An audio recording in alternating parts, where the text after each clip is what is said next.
if thine eye be single. Inspired by this quote here, where he said, "For the solution of all problems lies just in this. The second man, the Lord from heaven in all of us, is trying to become self-conscious in the body, that he may be about his Father's business. What are his labors? To imitate his Father, to become master of the Word, master of his inner talking, that he may mold this world of ours into a likeness with the kingdom of love."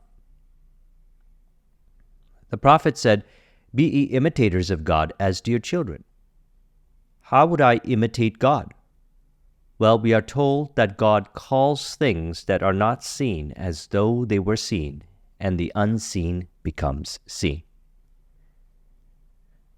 So why I titled the mind map today, "If Thine Eye Be Single," and also why I would like to relate this to this particular quote here from Neville Goddard, is I would like to share with you a story of this in practice that I've seen with myself and also a client who had seeming problems having conversations with people.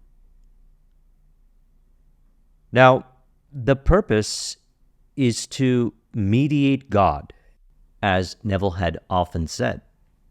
Any time you exercise your imagination and do it lovingly on behalf of another, you are mediating God to them. So we know certainly that God is love.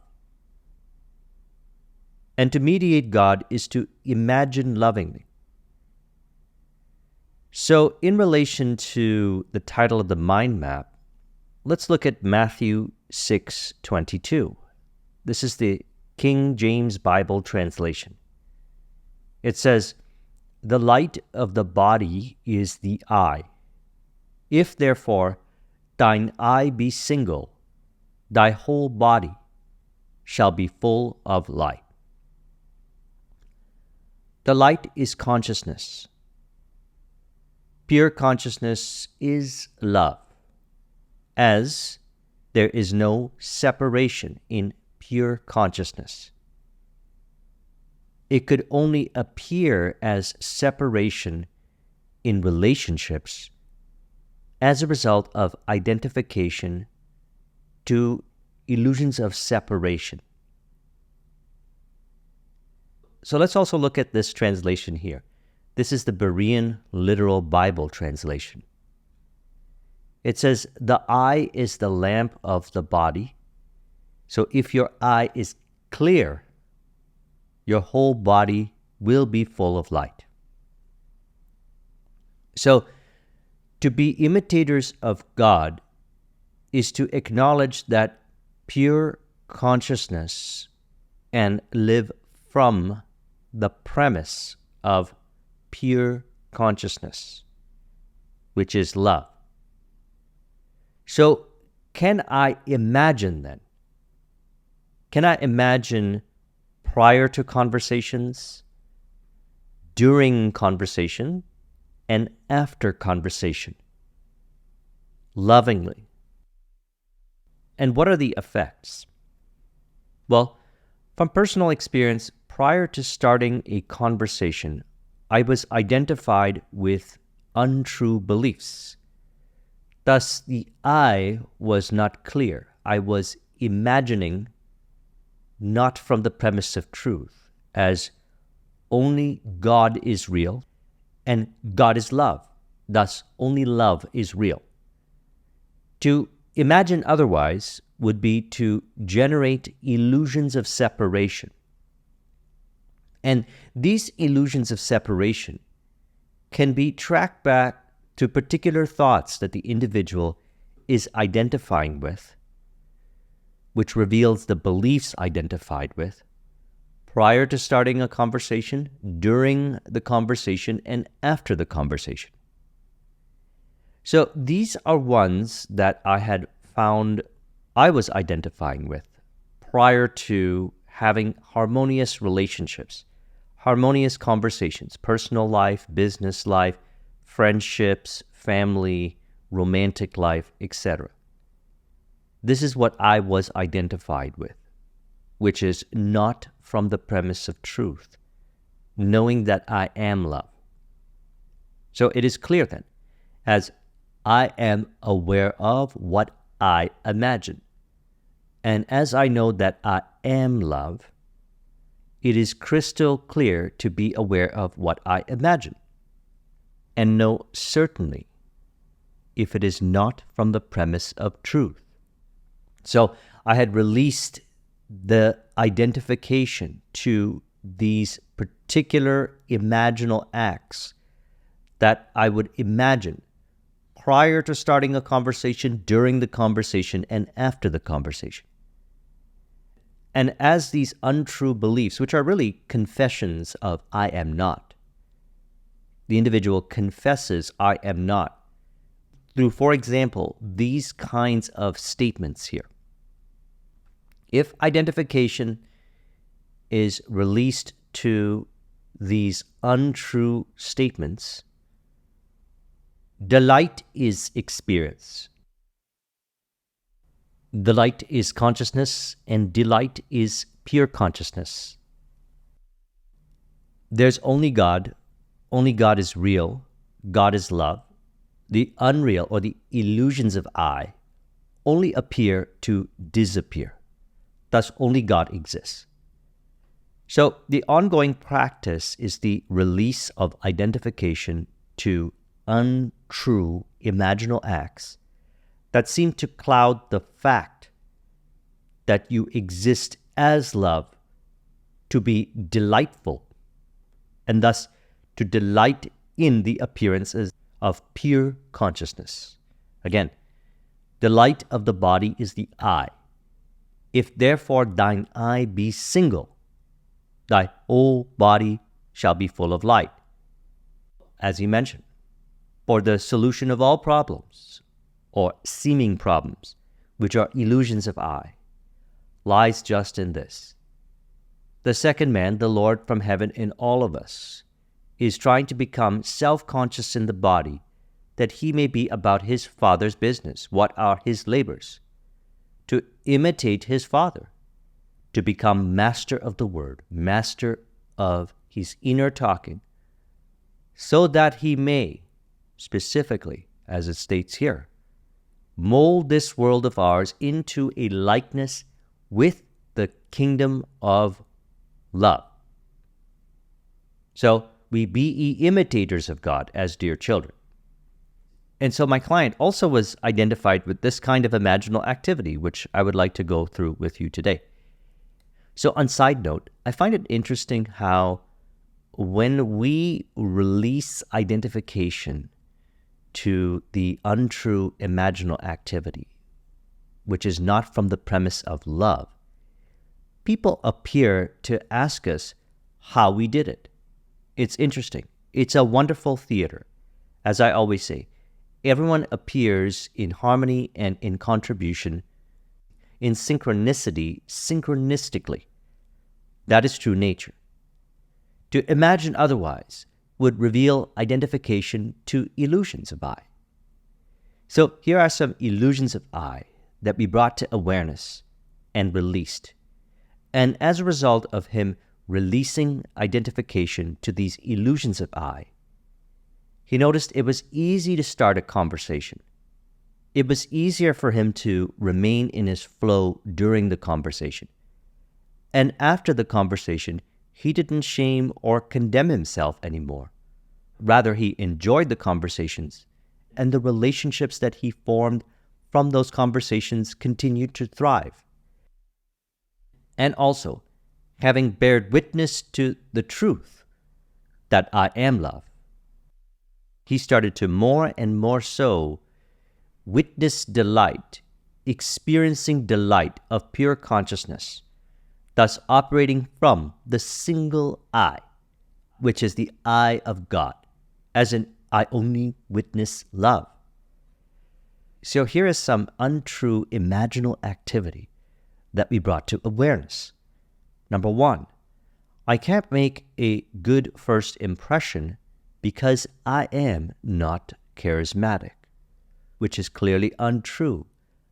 I am is God's name, and God is love. Exodus 3:14, and God said unto Moses, I am that I am. Thus to suggest I am not charismatic is clearly an illusion of I. So he released that identification, having brought awareness to this untrue imagining. The next is I can't be myself because I am afraid of being judged. Certainly not true, as fundamental reality is beyond judgment. God is beyond judgment. It is only the individual that could think in terms of separation, think that they are judged. The accurate way of looking at this is I can be myself because I am. Simply I am. What does that mean? Simply I am. I am unconditionally, thus not conditioned by appearances, existence itself, love, happiness, peace, bliss, fulfillment, and thus the individual does not need to form interpretations in relation to the evidence of the senses in a way that forms untrue beliefs. This was an untrue belief that was once identified with. Having brought awareness to this particular belief, the belief was released. So one of the ways that we could do this as well, as we do in consulting, is through language patterns. I put together a video recently, which I'll link to in the description, that contains 14 powerful language patterns that you may use for facilitation, as well as talking with yourself in a way that brings awareness to these untrue beliefs and releases identification to them without triggering the beliefs that generate the resistance. You can release identification to the untrue without triggering the resistance. I'll link in the description to that video. The next one is, I can't connect with new people because I am not likable, which is, again, clearly taking the Lord's name in vain. This is a confession of I am not. I am not likable. That is certainly not true. I am love. So notice the pattern here. We're ordering the conversations to be from the premise of truth. I am. So I can't to I am. I can't to I am. Why is that the case? Well, as he had mentioned here, the prophet said, be ye imitators of God as dear children. How would I imitate God, knowing that God is love? Beyond individual interpretation, that God is not love, which is an inharmonious relationship with God, which generates illusions of separation. There's no separation between you and God. Your true nature is love, created in the perfect image of the Creator. By bringing awareness to this untrue imaginal activity, it is released. Because clearly, I am aware of what I relate to or what I imagine, and thus associate to what appears through the five senses. So again, the prophet said, be ye imitators of God as dear children. How would I imitate God?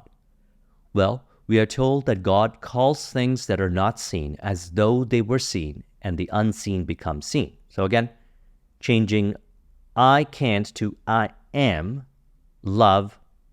So prior to starting the conversation, what I encouraged him to do and what I did myself is, if any of these thoughts arose in mind that were untrue, that were generated from beliefs that were identified with in the subconscious aspect of mind, to not identify with them And what he noticed was he remained in his flow and he started the conversation.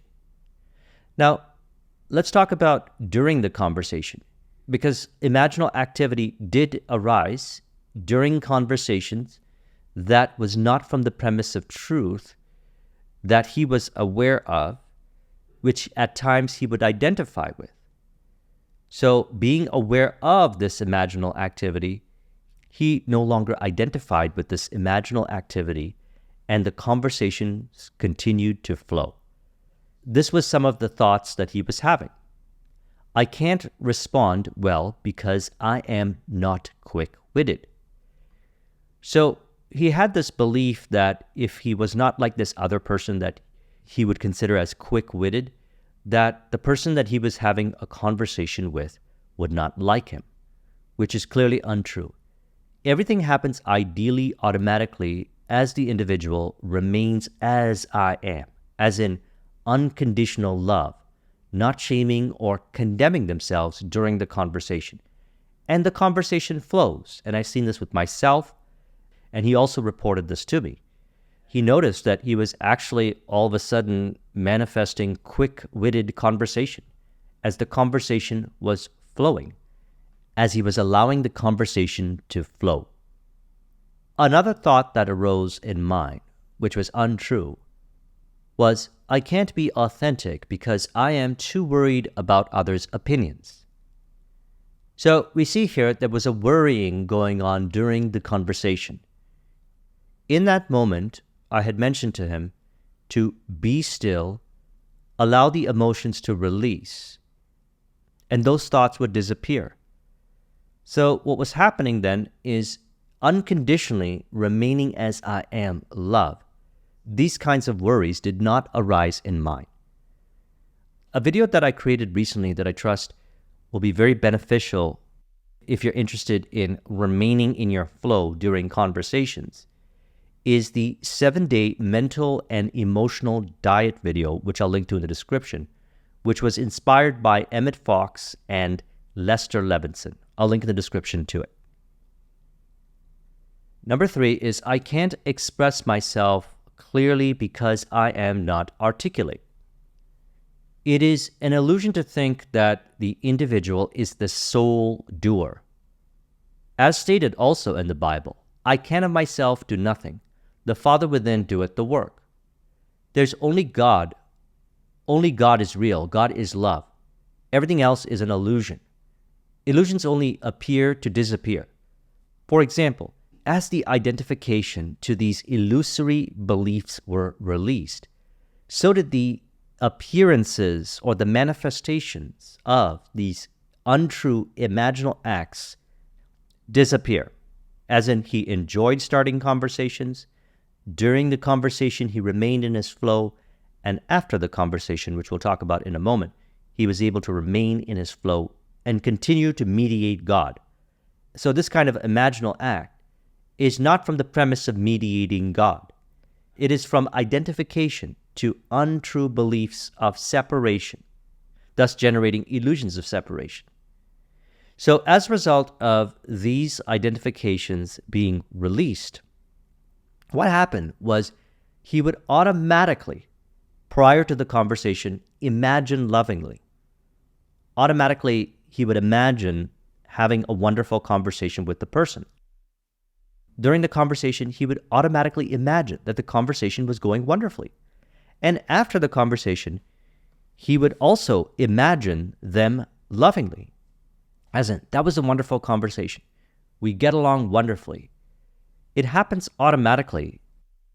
I found, and he found as well, the imaginal activity from the premise of truth happens automatically as a result of the release of identification to the untrue beliefs. So opportunity is presented to mold this world of ours into the likeness with the kingdom of love by imitating our Father, to become master of the word, master of our inner talking.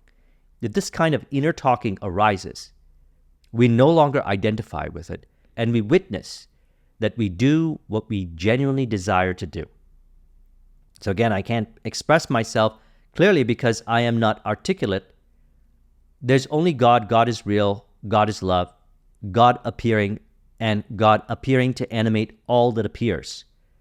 And God plays out as harmonious, articulate conversation and communication that is not based on a standard or criteria that the individual considers based on judgment that it should be this way or that way, because everything flows naturally as a result of being as I am. The next is after the conversation. So here are some thoughts that arose in mine that were untrue. I can't believe I did well because I am too doubtful. Certainly, I am beyond doubt. The individual may identify with doubt, yet I am beyond doubt. I am transcendent to doubt. I am unconditionally love. And so, bringing awareness as I am aware of what I imagine, he saw clearly this was untrue. It was an untrue statement. He put off that former conversation, which belongs to, as stated in the Bible, the old man.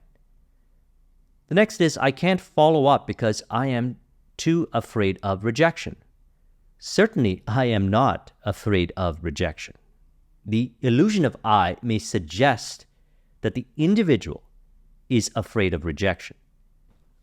All that is lovely arises from God.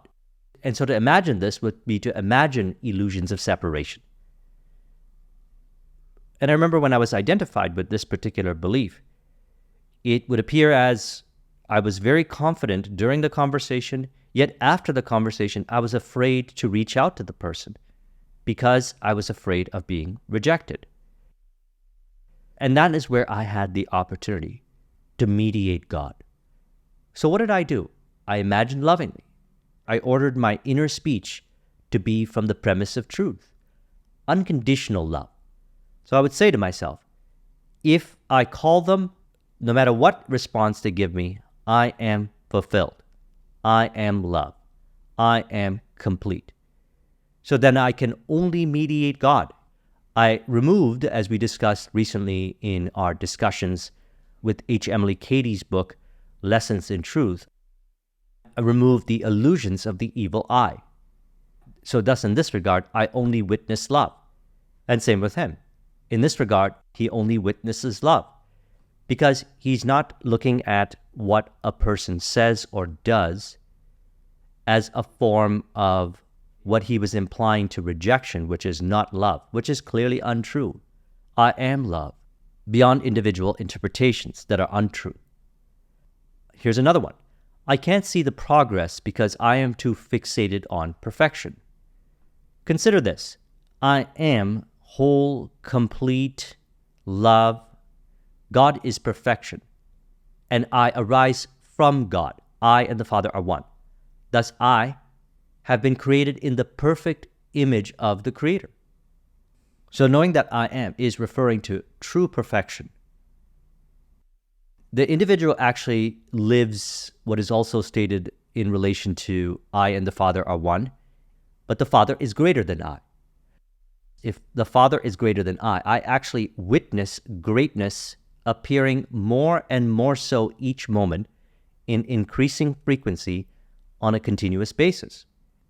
So rather than judging by appearances, he released that identification, realizing that I and the Father are one, yet the Father is greater than I. So he continued to witness that with every conversation he engaged in, he would witness more and more so the greatness. And by that I mean the relationships would continue to grow, his conversational skills would appear to get better, he would be more in flow, there was less confrontation and argumentation and trying to prove the other person wrong, and more of a harmonious relationship, because he was actualizing the greatness of God more and more so with each interaction. So I trust you found this video to be helpful. Let's conclude this with an auto-suggestion to further encourage. You could say, I exist to mediate God, knowing that God is love. Only God is real.